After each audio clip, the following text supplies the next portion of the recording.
So I'm here with Lauren, and she has an LS-swapped cruiser that is awesome and has performed. It's not a mall cruiser, and it's a budget build, so it's really very, very interesting. So I wanted to ask you some questions about it. Sure. What year is it? It's a 94 Land Cruiser with a 2002 motor out of a Yukon Denali XL. Okay. How long have you had it? I've had the Land Cruiser for just about 7 years, and then it's been LS swapped for a little over a year now. Okay. And how far from home are we now for you? Oh, I think I'm on mile 2,500. 2,500 miles. It's driven here. From Florida. Just did solid axle summit wheeling every day in the Ouray Mountain area, the Ouray, Colorado area. And so yeah, proven budget build LS swap. Anything special about the truck itself? A 94, was it triple locked or? No lockers other than I do have a Spartan in the rear. Okay. Pretty much everything's been done myself. It's re-geared to 456. You didn't write a check to someone and say, hey, LS swap this for me? I wish it was that easy. I was very blessed to have Cruiser Matt as a best friend who helped me with my welding, answered all my dumb questions, and he did let me use his That's shop, in which is the awesome. Orlando, Florida area. Yep. Okay. So if you're once your cruiser worked on the Orlando, Florida area, Cruiser Matt is the person to handle it.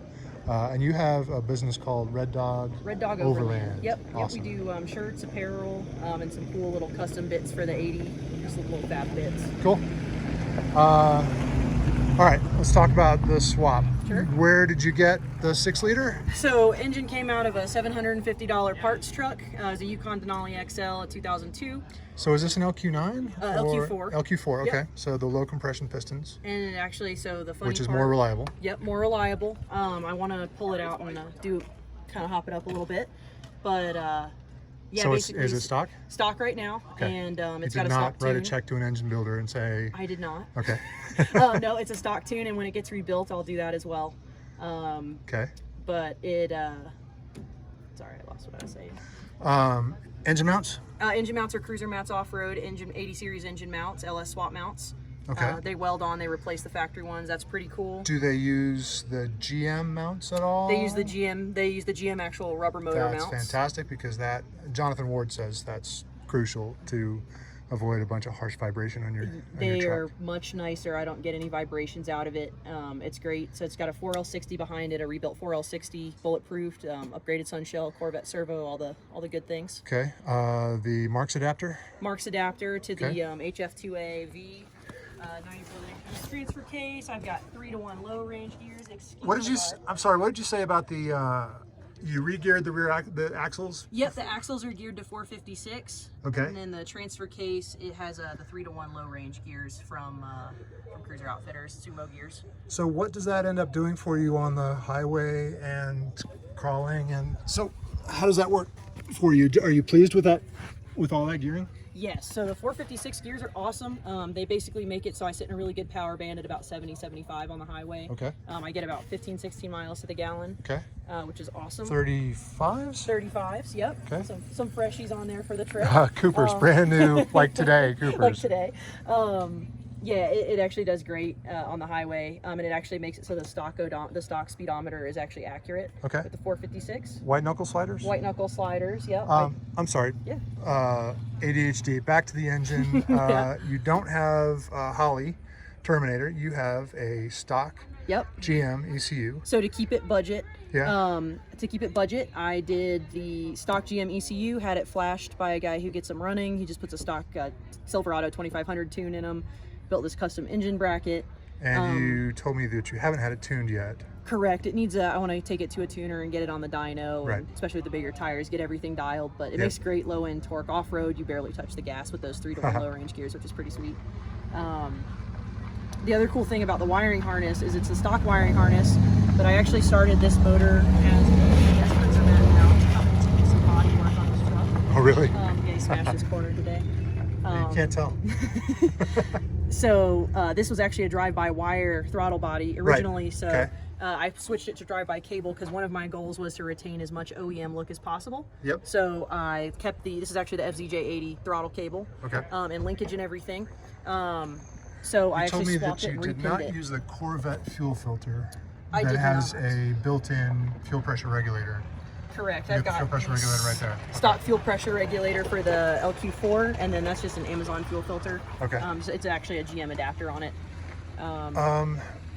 What did it take to integrate this with what integration into the 80 wiring harness did you need to do? So a couple spots, basically the air conditioning, and then a couple of the sensors. So actually right here, if you want to see, I did everything on quick disconnects in case I ever decided to pull the motor. Right. And I used as many Toyota connectors as I could, and everything else is a DT connector, Deutsch brand. So I ran everything into the cab. I'm running all stock gauges. And I do run a scan gauge just for some extra data. Okay. But I had to figure that out. I had to figure out ignition and fuel pump, which that ties into this box here. I wanted to keep it separate from the Toyota box, so this is just my fuse panel. Okay. With a couple relays in there. You have and an in-tank fuel pump? Yeah, it's just I actually used the stock. It's still the stock 80 fuel pump. Really? That's Okay. in the tank. It works great. I don't have any issues with I've been that. told that doesn't have enough volume. No issues with me so far. Okay. I think the people don't realize that the fuel pressure regulator actually does a little bit more than yeah, Gotcha. it's totally. A lot of people do the Supra, but the Supra one pushes almost the same pressure as the Okay. 81. And then air conditioning, stock AC pump. That's stock for the GM. Okay. So And it fits. Check the thrust. yep, fit great. Actually, that was part of our motor location. Locate was making sure that the compressor cleared. Yeah.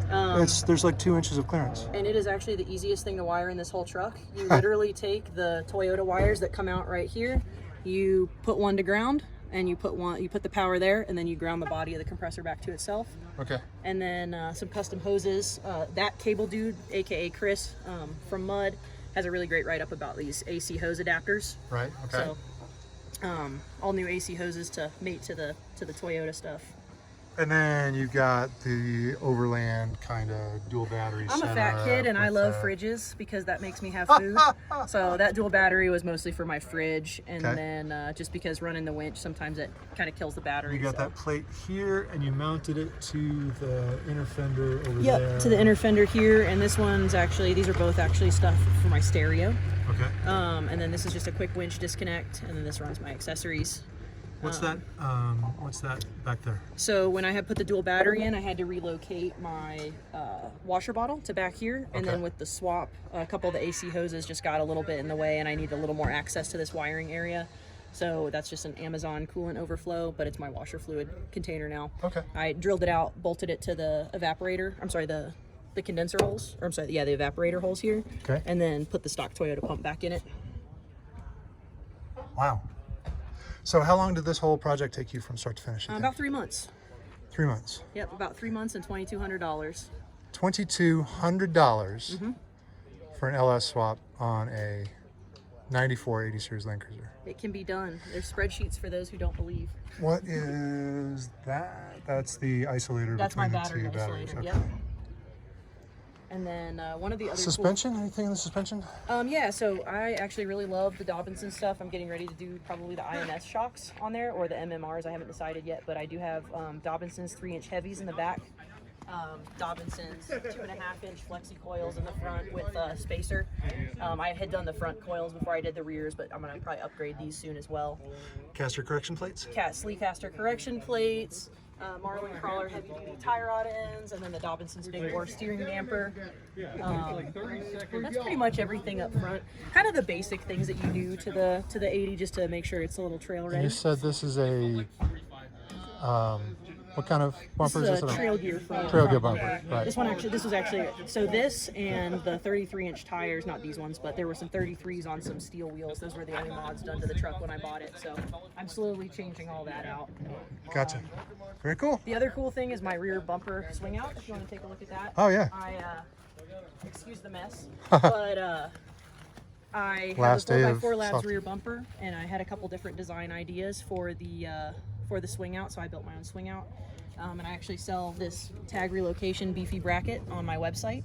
It's a 3/16 plate steel, and it already has the weld nuts on it, so it's ready to go on any of your projects. So you designed and built this bumper yourself? Yep. The only thing whole I thing?